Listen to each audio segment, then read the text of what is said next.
Why make it all sweaty in the basement, though? What's the point of that? Were your parents okay with that, or are they not? This is gonna be like a humidity issue. You're ruining the basement. What are you doing? God, I don't know what that kid is doing in the basement. They're always turning the heat up and playing with broomsticks. I don't understand my kid. After my drum kit got stolen. Who steals a drum kit? That's like way too much. I get stealing a guitar. I would steal a guitar like any day. I'm always down to steal a guitar. That's so easy. I want you guys to go ahead and comment about how we have the same hairline. That's really nice, guys. That's really kind of you. I like seeing that. Hey, this is Cameron, and welcome to the reaction log. Whoa, whoa, whoa! Hey, if you've been diligently watching the channel, you'll know that I mentioned that I'm doing a reaction video on kind of a bad subject. Next, I have an idea for the next one I'm gonna film. Let's just say you're not gonna like it. I don't think it's gonna be a good one, but I'm gonna do it because, you know, there's always another video. Yeah, we got Lars coming up next, huh? Whoa, what's the deal with Lars? First, let me introduce myself. I am a classical guitarist. What does that mean? I'm sure you're wondering that. I play music by myself, and it's really hard, and there's no need for bands, no bandmates or anything like that. I just play everything alone, and that's exactly how I like it. And I'm not a loser, and you guys are stupid for calling me that. We're looking at Lars Ulrich, I think is how you say his name. Let's do a little view comparison really quick. So for Lars, 2.3 million views from Guitar Center. Yeah, we're trying to siphon some of that over here, huh? But still, that ain't nothing compared to James Hetfield's Guitar Center video that got 22 million views. Seems like guitar really is the king instrument. Or maybe vocals, because he does both. And let's see the Kirk Hammett one really quick. Maybe it'll show up right. Ooh. How you doing? 7 million views? Not bad. So it seems people like a guitarist and singer. And what a singer he is. Yeah! This is why I said that I have a stupid reaction coming up. I have nothing to say here. The drum kit is basically the opposite of the classical guitar, I'd say. It's super loud. You get basically no counterpoint. I don't really get it personally. Speaking of the AI takeover, I think drums are going to be the first instrument to go, honestly. Because I feel like MIDI drums are already really good. So I don't know. Drummers be very afraid, I guess. I don't know what else to say about this, so let's just jump into it and see what we're getting into. All right. There was a room down in the basement of the house that kind of turned into my music room. Dude, that was a sick freaking action shot right there. My friends and I would we'd get like cardboard boxes, paint stirrers. We'd have a foosball table and tennis rackets. Sounds like a good time so far. Broom shaft, and we would what would you do with it? Deep Purple and Status Quo and Uriah Heep, and we would turn the heat up. There was an old radiator heater, you know, and we would turn the heat up to 10 in the room. Why? Why'd you do that? I get that you and your friends wanted to pretend to be rock stars, so you listen to music and like mime along with it. Why make it all sweaty in the basement, though? What's the point of that? Were your parents okay with that, or are they not? This is gonna be like a humidity issue. You're ruining the basement. What are you doing? God, I don't know what that kid is doing in the basement. They're always turning the heat up and playing with broomsticks. I don't understand my kid. I just don't get it. Why doesn't he play classical guitar like little Timmy from across the street? Timmy's a good boy now. That's a real good boy. He plays classical music and it's non-offensive and it's quiet. It's a quiet music. Quiet instrument. I don't get why my boy wants to play the drum set. I don't know where I'm... Alright. Okay, I'm done. Then we'd start sweating and, you know, miming along to Made in Japan. And did you wait to start sweating first before you started miming along? It's interesting. You know, if you mime along enough aggressively, you might be able to get all hot and sweaty without having to turn the radiator up to 10. I don't know. Maybe that's just a really important part of that. I don't get it. You'll never see me doing that. If I took my guitar to a basement where the radiator was turned up to 10, my guitar would explode. That's not an option for us. Heat live and so on and so forth. And I was the one that kind of ended up on the cardboard boxes with the paint stirrers. My boy always ends up on the cardboard boxes. I just don't understand. And it just kind of gravitated towards that. Just gravitated towards... We were just doing weird stuff in the basement. I don't know. One thing led to another. I'm here at Guitar Center now. And probably pretty soon thereafter, I got down on my knees in front of my grandmother, and I was about 14 or 15, and I begged her for a drum kit. And lo and behold, grandmothers are prone to make these things happen. Dude, heck no. If my kid, which keep in mind, this is hypothetical, I don't have children, and I probably never will because I'm a loser and nobody likes me. I would never get them a drum set. So noisy, so offensive. I probably would actually get them a drum set if they really wanted one. It wouldn't be the same as if they wanted a guitar though. Like if they asked me for a guitar, one that's not already in the house, I'd be like, okay, we're getting it. Same day, boom, guitar's in your hands by the end of the day. For a drum set though, I'd be like, ask me again next month. We'll see how long this actually lasts. We don't want to be too hasty in bringing a drum set into our home, you know? If you really want it, like, hey, it's 4 months to your birthday. We'll get it then, but I'm not getting it today. There's no way. I'd make them wait for it is my point. I don't want that in my house just willy-nilly. A fairly short time period, a drum kit showed up.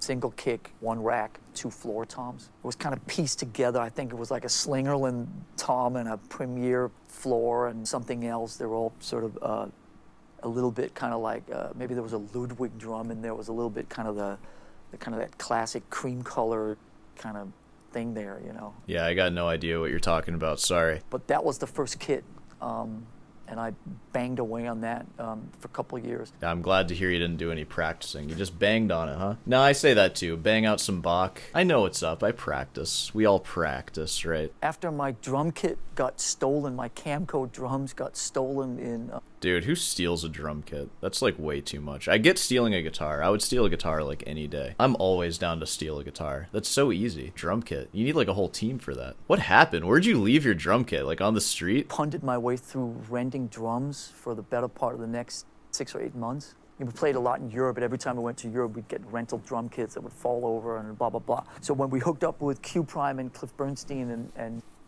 that whole thing in the fall of '84, instantly they connected me to Tama. This was probably... Good. All right, so this is sponsored by Tama. Guitar Center Tama.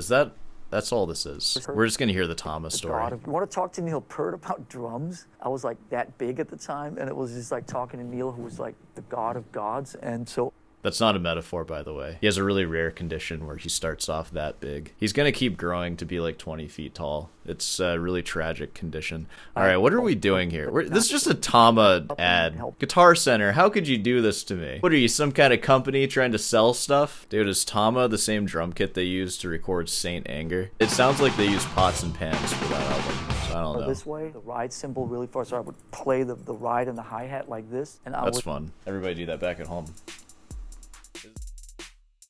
This is how you play your instrument. Hang out with Jerry Cantrell up in Seattle and went to an Alice in Chains rehearsal room and played Sean Kinney's drums, and he had just 2 rack toms in front of me. Actually, I think just 1 maybe.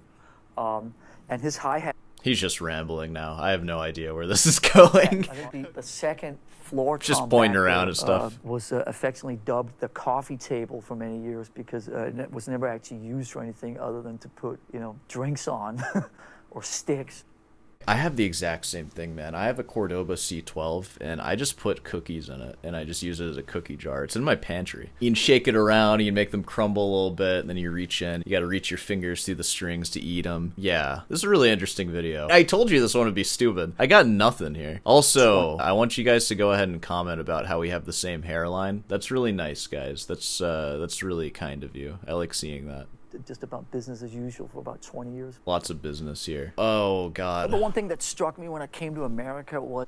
Dude, these sick. It's about business as usual. Let me see that action shot again. The one thing that struck me... Yeah, ooh. Giving you a little stank on that. That's Lars, dude. He's the model of the group. Came to America was that, in America I found that there was a particular kind of goal-oriented culture at play in America that... In America, really? That's not my experience with America. I'm not saying that's better or worse. I'm just saying a lot of kids I would talk to... Like, dude, darn right it's worse. Growing up in Europe, America's the place to be. We're goal-oriented here in America. You ever just look around? Like, go outside your home right now and just look at all the people walking around. Those are goal-oriented folks. I'll tell you what. Okay. Come to America and say, yeah, I want to be a rock star. I want to do this, and I want to do this, and in 5 years I'm going to do this. And I just sat there and said, I just want to play Diamond Head songs and sweat in my room. I wasn't like that ambitious. Dude, he's a simple man. This is not the first time he's brought up sweating in some kind of room. I guess maybe that's the kind of attitude it takes to be a drummer. Like, you just want to be able to play along to other actual musicians, and you just want to get real sweaty. Because you will get sweaty playing the drums. It's a lot of... Gotta be doing all that all the time. Yeah, you know, that's good. To be a classical guitarist, you basically have to do the same thing. You'll probably still get sweaty. You do still have to play other people's music. At least you're not playing along to it, though. I don't really get drumming. I do love drummers, though. I wish that I could find one to play with. I wonder where Lars's marimba is at. Like, I wonder how his skills are on that. That'd be an interesting thing to see. Master Puppets Riff marimba. Pretty good stuff. Just kind of hone in on what your real motive is and try to be pure. It's pronounced motif. You know, I don't think there's a right or wrong. Just nihilist Lars. I don't think there's right or wrong. I think good and evil are one and the same. You know, we're just seeking pleasure, and if you make someone suffer, well, that's their problem. And okay. I want to be a rock star. I want to make money. I want to meet girls. Or okay, fine, do your thing. You know, but I want to play music. I want to write songs. I want to communicate through the medium of music with other people. You know, there are many different ways. It's not some are better or worse. It's just, I think if you can identify what your pure motives are, then the less thought, you know, the less kind of forced thought you put into it, the better the chances are of something good happening. You know, I'm making fun of him. This kind of sounds like a Sore Hands video right here. I would have edited out a lot of the ums and likes and all that. The substance is probably kind of similar, though, you know? Not equals something successful, but that's okay. I mean, you can still be successful and not necessarily be widely recognized. What are you talking about? I feel like you guys right now in the comment section are just like, wow, you really said a whole lot to say nothing there, huh? Ultimately, people that are talented, you know, will rise to the top. That's not true. We know that's not true. Come on, Lars. I mean, just the state of, like, popular music right now. The best rises to the top. I don't think that being the best is part of that criteria. I think it's, well, I don't even know. Maybe we'll watch Rick Beato and figure out how to become a pop star. Just to kind of summarize everything, Lars, he likes to get sweaty in his basement with his friends and pretend to be a rock star. He doesn't pretend anymore. Now he's just sweaty on stage. He doesn't really care about anything other than just, like, doing that. Playing music, screwing around, having fun. I kind of relate with that. And I also kind of don't. It's kind of funny hearing him talk about goal-oriented Americans. I feel like I'm pretty goal-oriented. Maybe he loses me there a little bit. But he's the one who's in Metallica, and I am the guy who does whatever I do here. So what can I say? I don't know. Are we going to finish this thing? Sort of, you know, like, the only way to do it is to... Dude, it wasn't about sweating. It's always sweating with Lars, dude. He's a sweaty guy. That's not like product in his hair or anything. That's just sweat. Hair and Dude, are you just like zooming in on his forehead? That's not nice. they're even. Yeah, you literally are. His chin is out of frame and he has headroom. It's just like, yeah, go on, Lars. What was that? Call us borderline relevant still. So we appreciate that and.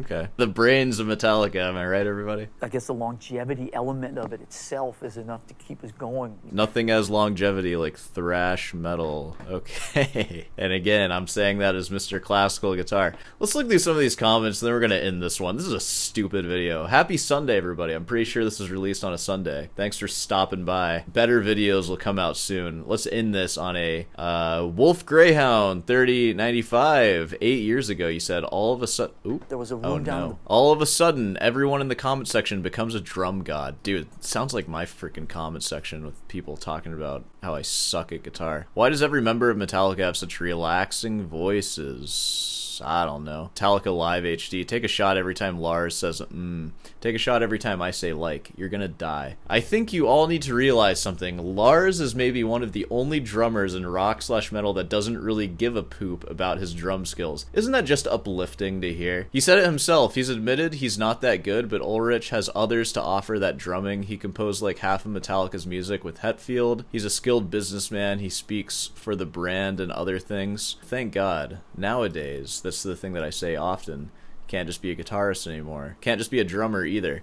In fact, that's the least important part of your career if you're trying to make money as a musician. You gotta be a businessman. Practicing is irrelevant. I just started my master's degree. This was like a blunder in my career, honestly. I should just be doing this and just posting videos every day. What's the matter with me? I think you should stop having such high expectations of him. I never did. I never had high expectations for anyone in Metallica. Loading hair 60%. Hey, watch it, buddy. It's gonna happen to you too. I promise you, it hasn't happened to me. My hairline's always been like this. I'm gonna start doing my hair like that. There we go. Does that look better? Maybe I'll end it with one of these. There we go. Yeah, I'd like to see you guys make fun of this. Do I look awesome? This concludes the Guitar Center Metallica videos that I've reacted to. I don't know, they've done well. Let's see how the Lars one does, I guess. If you're watching this the day of, enjoy your Sunday. Hope you enjoyed this video. And let's go ahead and wrap this thing up. Of course, if you made it this far, be sure to subscribe and leave a like. Feel free to email me. I used to offer guitar lessons. I'm kind of not taking new students right now, but feel free to do that if you want. Head on down over to Rutan's Delight for some merch. Boom, you got all that. And if you want to support me, there's Patreon, there's a member section. Live streams, haven't been doing it. Plan on live streaming soon though. I have been practicing a lot. We're gonna talk about that in the next practice log. It involves writing in my fingerings and all that. And yeah. Alright, well, I'll see you in the next one.